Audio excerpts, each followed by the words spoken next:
Kwa majina naitwa Emmanuel Ephraim Chilongola, ni mkazi wa Ilala, Dar es Salaam. Sisi kama vijana tunaungana na serikali kwa kuweza kuona kwamba ni tunatakiwa tutengenezewe wizara.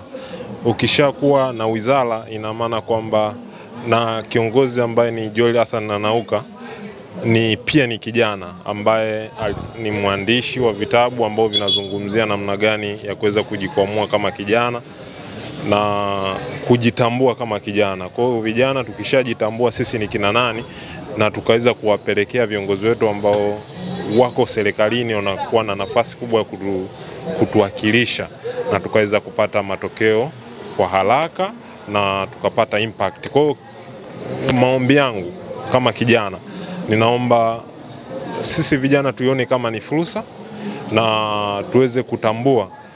Tukiwa vijana kwenye kujitambua, tutambue kwamba thamani ya kijana kwenye taifa hili ni kubwa.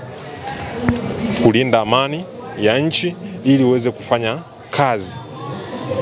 Tuko kwenye situation ambayo ni dilema, lakini kama sisi vijana tunapaswa kujua ni wakati upi wa kupambania taifa. Tupambanie kwenye kudai amani na haki kwa vijana wetu. Tukiwa tunafanya kazi, basi tufanye kazi katika mazingira ambayo ni yenye amani na uhuru.